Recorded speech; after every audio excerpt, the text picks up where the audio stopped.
Morning, सुप्रभात सभी साथियों को नमस्कार। मैं एआरपी हृदय कुमार सिंह उपस्थित हूं आज एक नए वीडियो के साथ। आशा करता हूं आप सब स्वस्थ एवं सकुशल होंगे।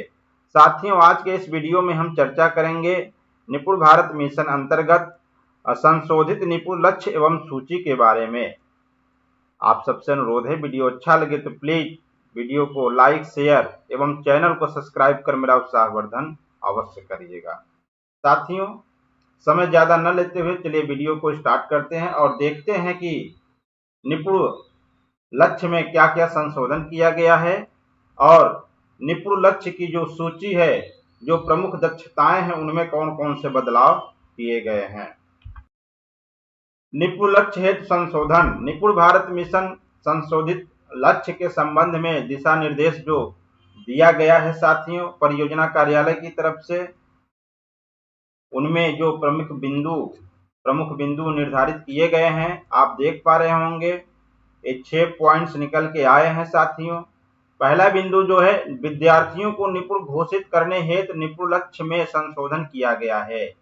तो आप ध्यान देंगे, निपुण घोषित करने हेतु विद्यार्थी जो हमारे हैं उनको निपुण घोषित करने हेतु निपुण लक्ष्य में संशोधन किया गया है। हम देखेंगे कौन कौन से संशोधन हुए हैं अगले स्लाइड में। भाषा, कक्षा 1 एवं 2 के लिए लेखन, मौखिक भाषा और पठन समझ पर विशेष जोर। बड़ा ही महत्वपूर्ण वीडियो है साथियों। आप यहां देख पा रहे हैं कक्षा 1 एवं 2, कक्षा 3 को नहीं शामिल किया गया है अभी, केवल कक्षा 1 एवं 2 के लिए क्या क्या लेखन, मौखिक भाषा और पठन समझ पर विशेष जोर दिया जा रहा है। संशोधन जो किया गया है, संशोधनोपरांत लेखन, मौखिक भाषा और पठन पर विशेष जोर देने की बात कही गई है साथियों। गणित विषय में कक्षा 1-2 में संख्या ज्ञान, संख्यात्मक पैटर्न, संख्यात्मक क्रियाएं, आकार पहचान और मुद्रा आधारित पहचान पर व लेन देन पर विशेष जोर दिया जा रहा है। तो संशोधन के बाद आपको ये सारी चीजें देखने को मिलेगी साथियों। उपरोक्त सभी दक्षताओं का आकलन डीएलएड प्रशिक्षुओं द्वारा दिसंबर 2024 और फरवरी 2025 में किया जाएगा। यानी थर्ड पार्टी असेसमेंट जो होगा साथियों, वो डीएलएड प्रशिक्षुओं के द्वारा दिसंबर और फरवरी माह में किया जाएगा। इन सभी दक्षताओं पर शिक्षण कार्य आप सबको जारी रखना है साथियों। शैक्षणिक सामग्री भी आप सबको उपलब्ध करा दी गई है। निपुण लक्ष्यों पर आधारित जोड़े गए प्रश्न नवंबर मध्य तक निपुण लक्ष्य ऐप पर अपडेट हो जाएंगे। साथियों ध्यान देंगे, जो अपडेट नया आएगा, जो नया संशोधन करके आपको अपडेट मिलेगा निपुण लक्ष्य ऐप पर, वह नवंबर मध्य तक आपके निपुण लक्ष्य ऐप पर दिखने लगेगा। ऐप को अपडेट कर दिया जाएगा। निपुण लक्ष्य को ध्यान में रखते हुए जो निपुण सूची बनाई गई है, जो दक्षताएं निर्धारित की गई हैं साथियों, देखते हैं कि कौन कौन सी दक्षताएं बदली गई हैं। संशोधनोपरांत किन किन दक्षताओं को बाहर कर दिया गया है और किन किन दक्षताओं को नया जोड़ा गया है।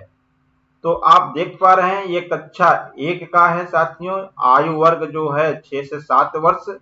मौखिक भाषा अंतर्गत शिक्षा मंत्रालय भारत सरकार द्वारा निपुण लक्ष्य को राष्ट्रीय पाठचर्या की रूपरेखा एनसीएफ-एफएस के अनुरूप बनाने हेतु लक्ष्य में सम्मिलित है। मौखिक भाषा के अंतर्गत जो दक्षताएं अब रखी गई हैं, उनमें पहली दक्षता है अपनी आवश्यकताओं, परिचित व्यक्तियों एवं परिवेश के बारे में मित्रों, कक्षा के शिक्षक के साथ बातचीत करना और प्रश्न करना। इसे शामिल किया गया है। कक्षा, विद्यालय और परिवेश में उपलब्ध प्रिंट सामग्री एवं इसकी विषय वस्तु पर बातचीत करना, इसको भी सम्मिलित किया गया है। कविताओं एवं गीतों को हाव भाव के साथ सुनाना, ये 3 दक्षताएं आपको मौखिक भाषा विकास के अंतर्गत मिलेगी, जो इसे सम्मिलित कर लिया गया है। दूसरा बिंदु पढ़ने का जो रखा गया साथियों, पढ़ने के अंतर्गत जो दक्षताएं निर्धारित की गई हैं, उनमें पहली दक्षता है कहानी सुनाने के सत्र के दौरान सक्रिय रूप से प्रतिभाग करना, साथ ही कहानी सत्र के दौरान एवं पश्चात प्रश्नों का उत्तर देना तथा कठपुतलियों या अन्य सामग्रियों का प्रयोग करते हुए परिचित कहानी का अभिनय करना। नए शब्द पढ़ने के लिए संगत ध्वनियों का उपयोग करना, आयु उपयुक्त अज्ञात पाठ में से कम 4-5 सरल शब्द सहित छोटे वाक्य बनाना।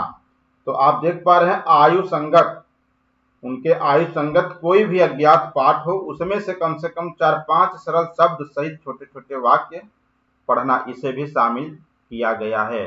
पठन, अगला बिंदु जो हमारा है लेखन। लेखन के अंतर्गत कौन कौन सी दक्षताएं सम्मिलित की गई है साथियों? कक्षा 1 में परिचित संदर्भों, कहानी, कविता, पर्यावरण संबंधी प्रिंट आदि में प्रयोग होने वाले शब्दों में मात्राओं के साथ परिचित होना, लिखकर या चित्र बनाकर अर्थ समझाना, अपने कार्य पत्रक या बधाई संदेश में नाम लिखना, पहचानने योग्य वस्तुओं व्यक्तियों का चित्र बनाना, ये दक्षता भी लेखन कौशल के अंतर्गत सम्मिलित कर ली गई है साथियों।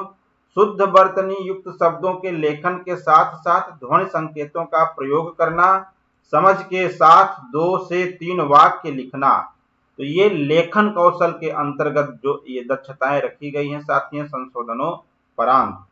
अब देखते हैं संख्यात्मक यानी गणित का जो हमारा कौशल है कक्षा 1 का, उसमें कौन कौन सी दक्षताएं अब रख दी गई हैं संशोधनों परांत, संशोधन के उपरांत। 20 तक वस्तुओं की गिनती एवं संख्या पहचानना, इसे रखा गया है। अपने परिवेश, आकृतियों और संख्याओं में सरल पैटर्न की पहचान करना एवं आगे बढ़ना, इसे भी शामिल किया गया है।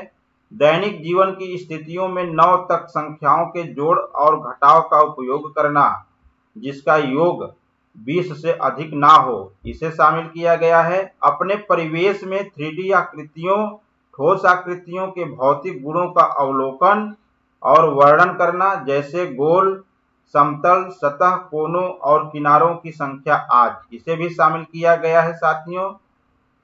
और 20 तक की भारतीय मुद्रा की पहचान करना, जो मुद्राएं दी गई हैं गणित किट में, उसमें 20 तक की भारतीय मुद्रा नोट एवं सिक्के दोनों की पहचान करना, इसे भी शामिल किया गया है। ये संशोधन के बाद दक्षताएं निर्धारित की गई है गणित विषय के अंतर्गत कक्षा 1 में साथियों। इस प्रकार से मुख्य संशोधन भाषा में लेखन कार्य, समझ के साथ पढ़ने व मौखिक भाषा विकास पर जोर दिया गया है व गणित में नोट एवं सिक्कों का प्रयोग जोड़ा गया है। ध्यान देंगे संशोधनोपरांत क्या किया गया है। मुख्य संशोधन क्या हुआ है साथियों? भाषा में लेखन कार्य, समझ के साथ पढ़ने व मौखिक भाषा विकास पर जोर दिया गया है व गणित में नोट एवं सिक्कों का प्रयोग जोड़ा गया है। यह प्रमुख संशोधन था। अब कक्षा 2 का देखते हैं साथियों। कक्षा 2 में जो बच्चों की आयु निर्धारित की गई है 7 से 8 वर्ष, 7 से 8 वर्ष के बीच के जो बच्चे होंगे वे जो कक्षा 2 में अध्ययन कर रहे हैं, उनमें जो पहला कौशल है मौखिक भाषा का विकास का, इसके अंतर्गत जो संशोधन किया गया है उनमें प्रमुख संशोधन है कक्षा में उपलब्ध प्रिंट सामग्री पर बातचीत एवं चर्चा करना, प्रश्न पूछने एवं दूसरों की बात सुनने के लिए बातचीत में सम्मिलित होना, हाव भाव एवं उतार चढ़ाव के साथ गीत एवं कविताएं सुनाना, कहानियों, कविताओं, प्रिंट आदि में आने वाले परिचित शब्दों को दोहराना। दूसरा जो कौशल है साथियों पढ़ना, पढ़ने के कौशल के अंतर्गत जो दक्षताएं निर्धारित की गई है कक्षा 2 में, बच्चों के साहित्य एवं पाठ्य पुस्तकों से कहानियों को पढ़ना, वर्णन करना, फिर से सुनाना, किसी दिए गए शब्द के अक्षरों से नए सार्थक सरल शब्द बनाना, इसे भी सम्मिलित कर लिया गया है। सरल शब्दों से युक्त 6 से 8 वाक्यों के आयु उपयुक्त अज्ञात पाठ को बोध, स्पष्टता और प्रवाह के साथ पढ़ना। तो देखिए यहाँ भी अज्ञात पाठ की बात कही गई है साथियों। लेखन कौशल के अंतर्गत स्वयं की समझ एवं भावनाओं को व्यक्त करने के लिए छोटे सरल वाक्यों को सही ढंग से लिखना, साथ ही पठनीय लेखन के साथ 4 से 5 छोटे वाक्य लिखना। तो ये लेखन कौशल के अंतर्गत संशोधन करके शामिल किया गया है साथियों। अब देखते हैं गणित विषय के अंतर्गत संख्यात्मक कौशल जो हमारा है उसमें क्या क्या संशोधन किया गया कक्षा 2 में। 99 तक की वस्तुओं को गिनना और संख्या बोध होना, विभिन्न आकृतियों और संख्याओं से नए पैटर्न बनाना, दैनिक जीवन की स्थितियों में 99 तक की संख्याओं का जोड़ एवं घटाव करना। ध्यान देंगे, योग 99 से अधिक नहीं होना चाहिए, ये सम्मिलित किया गया है। गुणा को सरल जोड़ एवं भाग को समान वितरण बंटवारे के रूप में हल करना तथा 2, 3 एवं 4 के गुणन तथ्यों का निर्माण करना। त्रिभुज, वृत्त, अंडाकार आदि जैसे 2D आकृतियों की पहचान करना एवं उनका वर्णन करना। अमानक समान इकाइयों जैसे रॉड, पेंसिल, धागा, कप, चम्मच, मग आदि का उपयोग करके लंबाई, दूरी, क्षमता का अनुमान लगाना एवं मापन तथा तराजू का उपयोग करके वजन की तुलना करना, इसे शामिल किया गया है। दूर पास, अंदर बाहर, ऊपर नीचे, बाएं दाएं, आगे पीछे आदि जैसे स्थानिक शब्दावली का उपयोग करना, ये संख्या पूर्व अवधारणा के अंतर्गत ये सारी चीजें आती हैं साथियों, तो इसे भी सम्मिलित किया गया है। रुपया 100 तक की मुद्रा के प्रयोग से सरल लेन देन करना, यानी 100 तक रुपए की जो मुद्रा है, नोट हो चाहे सिक्का हो, उसकी भी समझ विकसित करना होगा गणित कौशल के अंतर्गत। तो इस प्रकार से मुख्य संशोधन भाषा में लेखन कार्य, समझ के साथ पढ़ने व मौखिक भाषा विकास पर जोर दिया गया है साथियों। वहीं गणित में नोट एवं सिक्कों का प्रयोग जोड़ा गया है। तो ये प्रमुख संशोधन था साथियों। उम्मीद करता हूं कि आप इन संशोधित दक्षताओं से परिचित हो गए होंगे, अवगत हो गए होंगे कि कौन वीडियो देखने के लिए आप सबका बहुत बहुत धन्यवाद। आपका दिन शुभ।